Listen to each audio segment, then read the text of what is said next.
Welcome to Moments with Marianne. I'm so delighted we're spending this time here today. We have a very inspiring show coming right up. Our special guest today is none other than Séan McCann and Andrea Aragon, and they're here to share with us their new book, One Good Reason, a memoir of addiction and recovery, music and love. So are you or someone you know struggling with recovery? Today's discussion is going to be an inspiration. Now, many of you know Séan McCann. He's a renowned mental health, addiction, and recovery advocate, an Order of Canada's recipient for his advocacy, and those living with mental health and addiction issues. He has spent the past 7 years touring the country as a speaker while singing and sharing his story with frontline workers, teachers, students, patients, inmates, veterans, and anyone who has been affected by addiction or abuse. After drinking heavily for over 30 years to numb the pain of childhood abuse and hiding his dark secret in the drinking songs of one of Canada's most iconic bands, Great Big Sea, today Séan is sober, he's a survivor, and he has found his true voice. Now, Andrea Aragon and Séan found each other in 2002. Andrea was all too familiar with the alcoholism and trauma from her father that had been bottled up as depression, eating disorders, a suicide attempt, and her own heavy drinking. And she was divorced by the time she was 26 years old. She was broken but resilient, and depending on what you believe, was destined to meet Séan. So let's welcome to the show Séan McCann and Andrea Aragon. Thank you. Thanks for having us. You know, what a delight it is to have you both here. And I've got to tell you, once I picked up your book, I could not put it down. It really draws the reader in.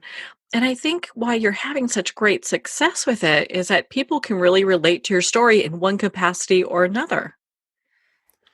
Yeah, thanks for reading it. And we really just wanted to share as openly and honestly our experience as we could. I've learned as an addict, I've been in recovery for 9 years, but I've learned that these truths, when shared openly and really directly, can have really positive impacts on people's lives, and impacts that last for a long time. So we didn't want to mince words. To cut to the chase, we wanted to be very clear with people, and we hope it really helps people.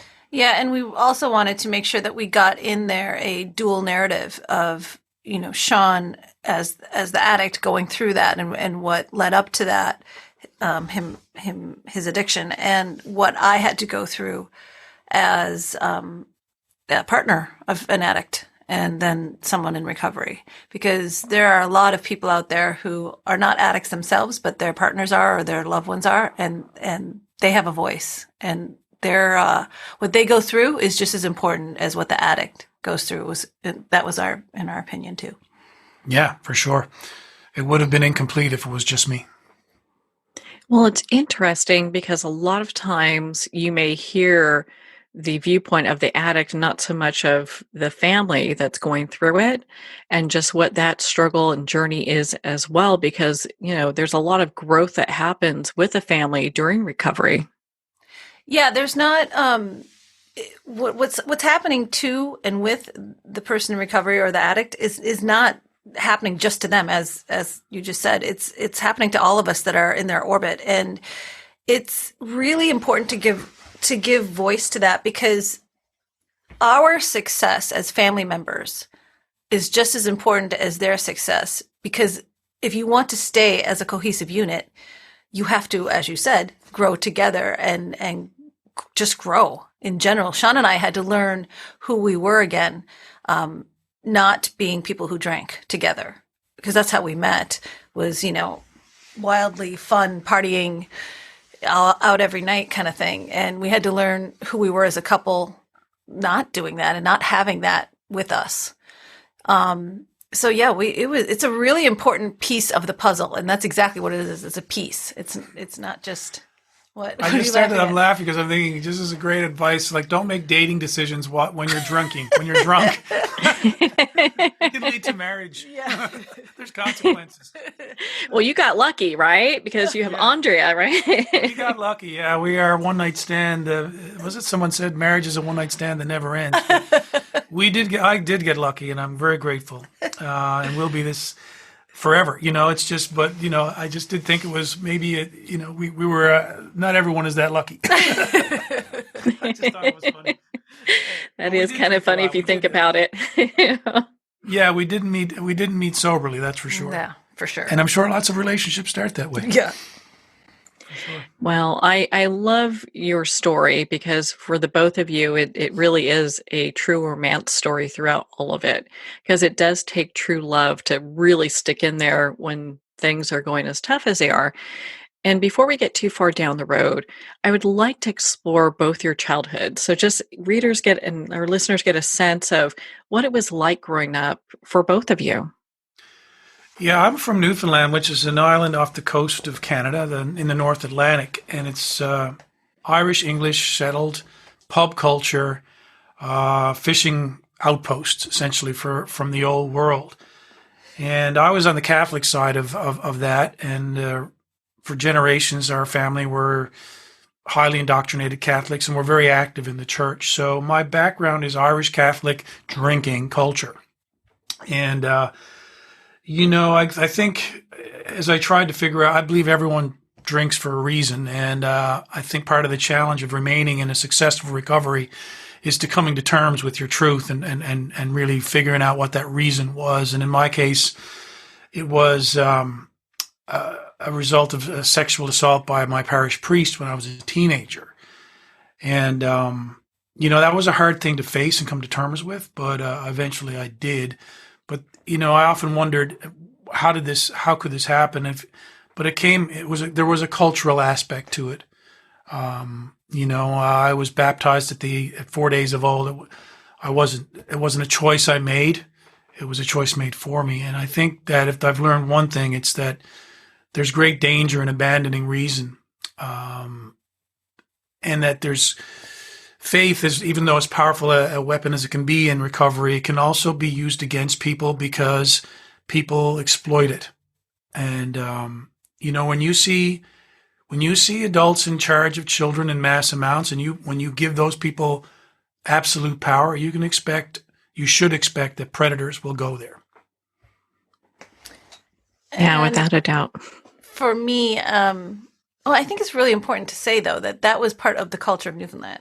And specifically your family's culture. That's there's the Irish culture of drinking, which coincides with Catholicism. And Catholicism, like many religions, big religions, organized religions, rely on indoctrination and from birth. Yeah. And I just wanted to point out in the book, like, I'm trying to explain how this could happen to a child. Yeah. And that's how it happens. Yeah. And what's interesting is I was raised Catholic as well, just to get into my history.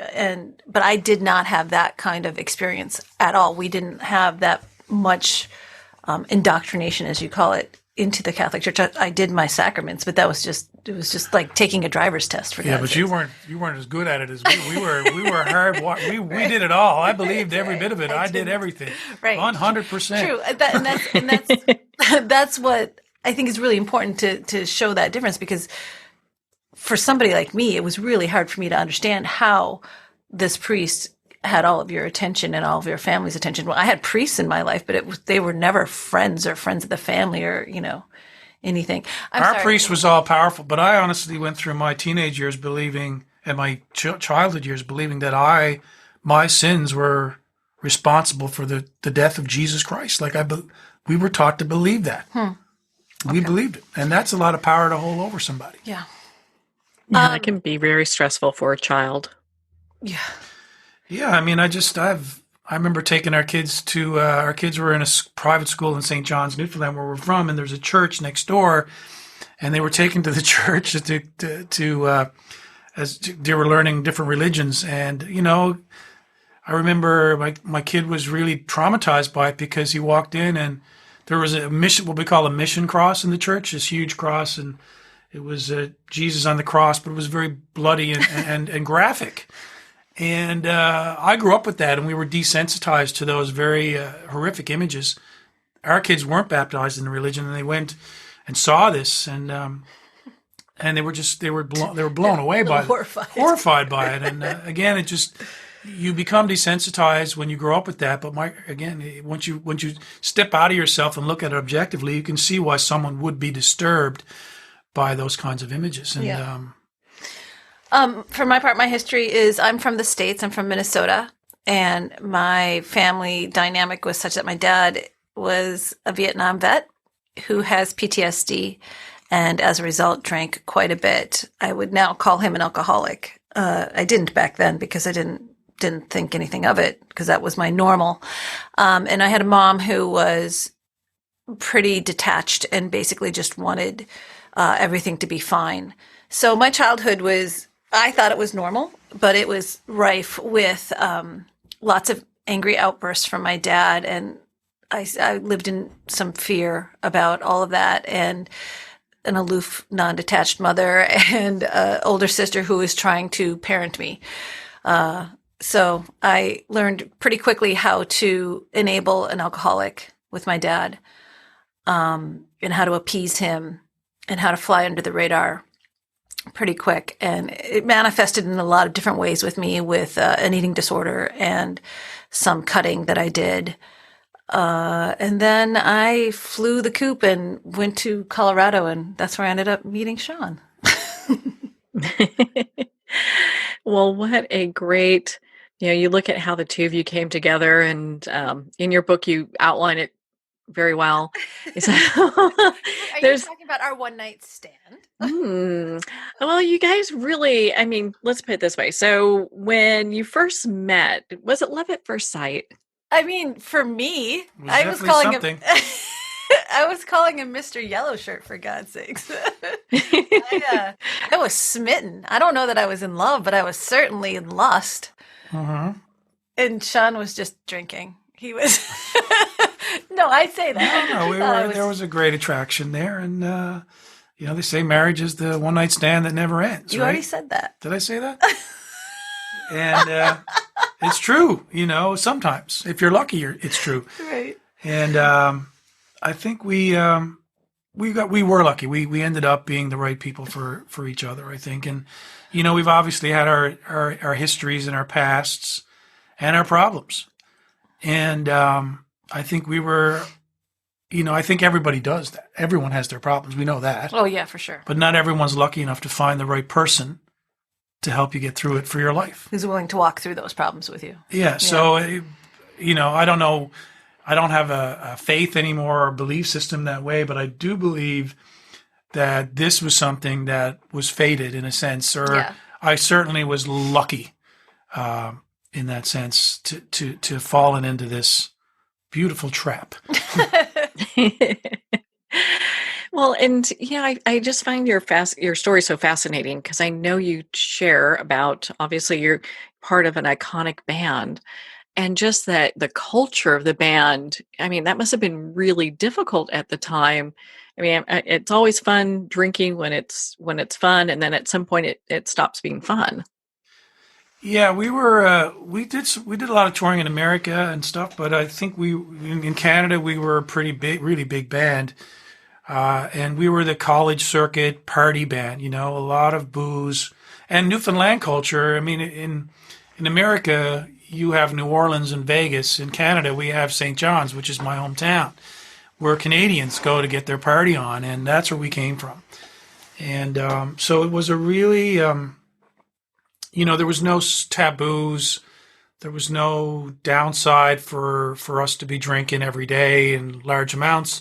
Our job was to bring Saturday night to Monday night. Every day was Saturday for us. So as an alcoholic, being in the band I was in, it was almost like winning a lottery. There was always, every day was just party on. Yeah. So when that stopped, it was like that last tour that you had to do was daunting, because you did it sober. Yeah, I did the last one sober. That was in retrospect, that was probably a wrong decision, but I foolishly believed that, that I would change the culture of the band. But that's not the case. But I mean, I had the sense to recognize that eventually, and at the end of the tour, I got off the bus. Yeah. And that wasn't an easy decision. We made a lot of money at what we did, and but you know, I've learned money isn't everything. It's not more important than your health. It never is. And the healthy place for me to be was not there. Yeah. And I'm 9 years sober now, which matters most. Well, congratulations. That is a big deal. And I know for people, because right now, I mean, people are really struggling in many different ways. You hear that alcoholism's up, and, you know, there's just a lot of different issues that people are confronted with, you know, especially with the type of isolation we've been dealing with. Why do you think your book is more important now than ever for people? Because people are going, like, this is arguably the hardest time. Yeah. You know, our book, we wrote our book for people going through a hard time. And I don't think it gets much harder than this on a global level. Yeah. And we did have the option to not release the book because it was coming out. We knew we had a national tour of Canada booked. We'd spent a year preparing for the release of the book and all the cool things we were going to do together. And I hope we get to do them. But they all went away. All the national tour of bookstores and speaking events all shut down. And we were given the option to postpone and delay the release until it was over. Which at the time, I think we were thinking it might be a month or two. Yeah, summer. But we decided it would probably be more beneficial, particularly beneficial now when people are struggling. And I mean, when things did shut down up here, liquor stores were deemed to be essential services, which kind of threw me for a loop. And but our equivalent of Dr. Fauci in America, her name is Dr. Tam here, by way of explanation, came out and said that, yeah, we're leaving them open as essential services because we have a greater dependency problem in this country than we're willing to admit. And we can't afford to trigger that problem in the middle of COVID. Our hospitals just can't take what the demand on detox. If we pull the booze now, yeah, our hospitals will be overrun by people detoxing. So we couldn't let it happen. That was a very sobering statement for me to hear. But it's the truth, and it's science. You know, It's like we do drink too much as a nation. We needed people to see that if, you know, the guy from Great Big Sea, you know, the biggest party band in Canada, arguably, can get sober and stay sober through doing some really hard work and a lot of introspection. And if he can make it through and still have his marriage intact, you know, if I can make it through and still have my husband alive, if we can do it, for certainly you can do it. So we thought it was really important to show all the ugly that we had to go through and that we worked through in order to see the light at the end and let people know that stick in, do the hard work. We call it walking through the fire, you know, face the ugly things that you have to face the demons, face the not so pretty things of you so that you can get to sobriety or get to the healthy place in you and stay there, you know, not use alcohol so much as your dependency. So, Sean, I've got a question here for you. Did you ever get the sense that maybe some of the band members were hoping that this was just a fad, or you just kind of fall off the wagon and go back to drinking, you know, or was it just a long haul? They knew that this is, you know, a new way of life for you. No, I think you just hit the nail on the head there. That's exactly, I think, the perception. And in all fairness, I had tried and failed many times. So this was my failure was something they were used to. What they weren't used to was having a sober Sean around. And as I got like months and months into it, after a year sober, I imagined quite an annoyance because where I'd been kind of sedated for so long. And, you know, I was always a big contributor, a major songwriter in the band and did a lot backstage and stuff. I was always a very highly functioning alcoholic. But when I became sober, I started to say a lot more stuff. And I wanted to do more. I wanted the band to do more, to write more, to say more.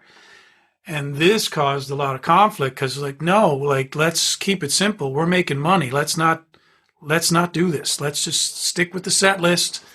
keep doing the cheers, everyone. Like, and I'm like, no, we can do more. So then we got into, then I became an annoyance, and that caused stress. And there was no way to foresee that, but and I don't think that they wished your failure. I think that they expected your failure. my failure would have been expected, and it would have been easier. Oh, yes. On all 100%. considered, it's when an object is in motion, they tend to stay in motion, and I bucked the trend in that situation, and but the bus was rolling down the road it had always driven on, and I was trying to turn it around, Yeah. and that didn't go over well. So we came down to, there was a lot of bad feelings in the end, and at the end of the day, I was never closer to losing my sobriety than when I was on the bus. And at the end of the day, I made the right decision for myself, health-wise, and for my family. And I have no regrets about that. Well, congratulations, for both of you, because I think sharing this story, it's just so courageous of both of you to do, especially during this time. And your story is so authentic and in some ways pretty raw and funny in other ways, and kind of like, wow, okay. It has people really thinking, going, I can kind of see a little bit of my life in this, and maybe I need to take a look at what I'm doing. Yeah, well, there wasn't, we're not remarkable people. I mean, Sean was in a big band, but in all other respects, we're super normal. And so any of the challenges that we had, I'm sure other people have. And there was great power in that too, finding out that we weren't alone. So if you can see yourself in somebody else, that kind of helps you recognize that there is a path forward. You're not so stuck, because you're not alone. Somebody else has done this before, and maybe I can see what they've done. And that was part of our hope. We just want to put some hope out there for people. You can make it through these really dark places. Everyone's capable of recovery, everyone. And people, when they ask how, the simple answer is perseverance. If I'm not successful because I'm special, and not at all. The only thing special about us for me was my access. I had greater access to all those vices. But I'm just a human being that had a drinking problem. I did the work. I didn't give up. And as a result, I'm sober. Yeah, you faced your trauma. Yeah, and the hardest thing to do is to face, I believe people drink and use drugs for reasons. The hardest thing about it is getting down to facing those reasons and dealing with them. And that people drink and use drugs to avoid that. That's the thing that we fear the most. But when you face it and you survive it, and it's not as bad as you thought it was going to be. It's like any fear. You face them and you realize it was never as bad as you thought it was going to be. And I think that this book and the way I live my life now, I hope that it will inspire people to do that. To do that work, because most people just don't do it out of fear or because they think they're going to fail. And that's not the way it has to be, and it's not the way it generally is. We are able to do it. Every single person is able to do it. And if I can save one person from addiction, if I can bring him out of it, it's worth it. All of it. Seeing somebody fail too is pretty powerful. Like you failed being sober several times, and seeing that, and then seeing that you were then eventually successful because you didn't give up. That's I think really pretty powerful too. Failure's easy. It's when it's what you do when you fail. That's what's incredible. Yeah. That's the decision. That's your game changer there. And it's just everyone's able to get up and go again. Yeah. Every time. I failed so many times, but in the end, I'm here today because I just didn't stop. So what do you think keeps you sober every day now? Now I have many, the reasons are still the same, my wife and my family, and my health, but I don't have, I've learned, I guess maybe you're speaking to what do I do every day to stay sober? Is that your question? Yes, pretty much. So I do a lot of, every day I do something, I make myself, uncomfortable outdoors. I run in the snow, or I kayak, or I, go on extremely long walks, 30 kilometers in the woods. And I give myself an hour or so every day to be alone and physically active outside. And, unless it's a snowstorm, in which case I'll pick up my guitar and sit by the fire. But I give myself that alone time and let my thoughts be on life and on my life and let life work through me. And, in these particular days, that's really essential. That's been really helpful to me. And whenever I talk to people who are addicts, and there's any number of ways to stay sober and whatever works, but this is what works for me. I find my best self out there, either out there alone or in front of people telling my truth. Andrea, what is it like for you? I mean, is there points where you kind of see yourself going back to maybe that codependent behavior? I know they call that in the recovery circles. Is that kind of something that you ever see? It's like, ooh, maybe I'm doing that. Or is that stuff that's long past? Because I think the thing is that I think it's helpful for listeners to understand what life could look like down the road. For me, the codependency is long, long past, but it was a lot of work to get to that point. And it started with working on myself and recognizing what I needed and that I was enough and that I did deserve a good, happy life, healthy life. And that getting to that point was a lot of work. But going back to being a codependent is nothing that I can ever see myself being, because Sean and I have a relationship right now such that we're always talking. If there's so much honesty and truth in this house, whether if it's with me and Sean or us and the kids, there's zero secrets. It's all talking all the time. Even when nobody wants to talk, we force the issue. Talk. All we do is talk. But you can't, part of codependency for me was hiding, because if I could just make it okay and just fly under the radar, whether it was with my dad or with Sean, I didn't have to deal with any of the problems. Well, now let's bring the problem up. Let's talk about it. We're not going to walk away. I mean, we can simmer down if we're in a heated argument, but we're going to talk about it. We're going to talk about it until it's dead on the floor and I've kicked it around and we've swept it up and put it in the trash. So how's that analogy? How's that for marriage? For marriage. It sounds like you take care of the problems head on. There's no problems in your household, Yeah, well, and I think that's a really important piece to maintaining my sanity with his sobriety. He needs to hear where I'm at, and I need to hear where he's at. We can't live in secrets anymore. We've both spent half of our lives there, so we refuse to live in that. Secrets are very dangerous things. I think they can kill you, and there's only one way to defeat a secret, and that's to share it. So, our house is secret-free. Yep. And always will be. Well, I just have to think that your children have such a head start in life with having both of you as parents. I mean, being able to have this kind of openness in discussion, and I'm sure they're learning so much from that. We hope so.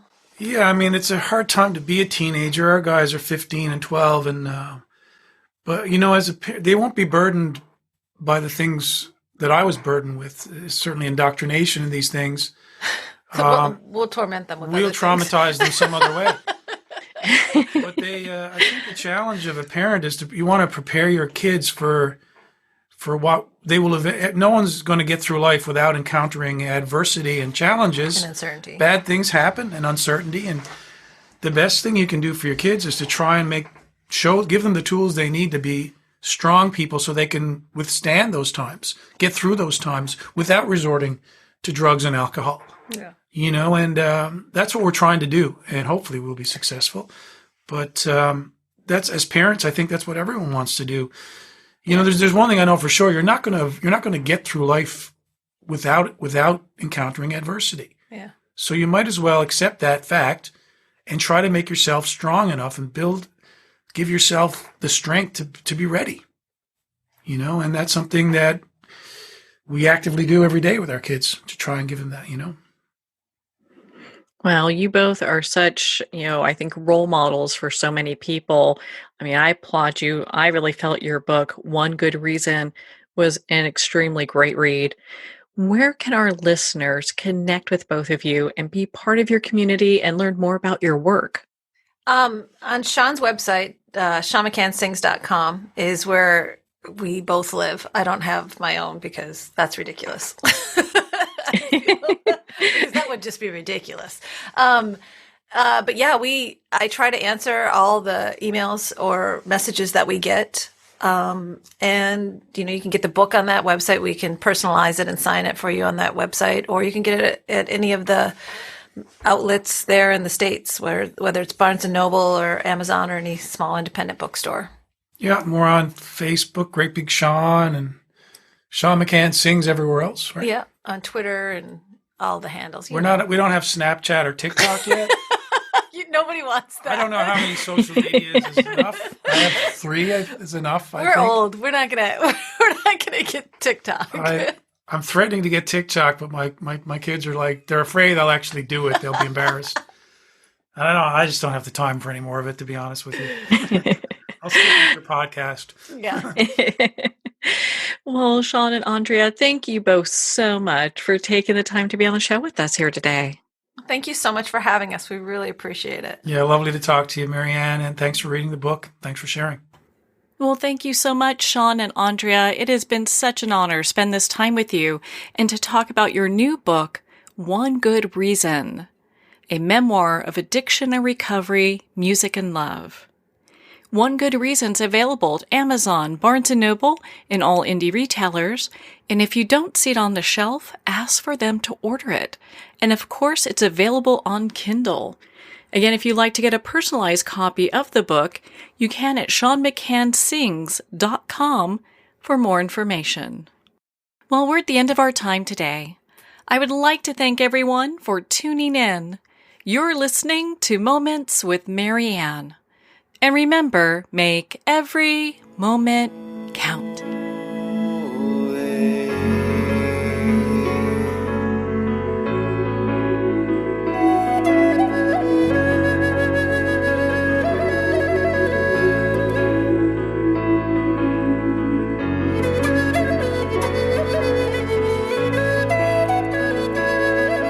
In a single moment, your life can change. Moments with Marianne is a transformative hour that covers an endless array of topics with the best of the best. Her guests are leaders in their fields, ranging from inspirational authors, top industry leaders, and business and spiritual entrepreneurs. Each guest is gifted and a true visionary, a recognized leader in her own work, and while teaching others to develop, refocus, and grow, Marianne will bring the best guest and sometimes a special surprise. Don't miss this. You never know just which moment will change your life forever. Moments with Marianne airs every Sunday, Monday, Thursday, and Friday at 8 p.m. Eastern and 5 p.m. Pacific Time. Make sure to tune in and visit momentswithmarianne.com for more information.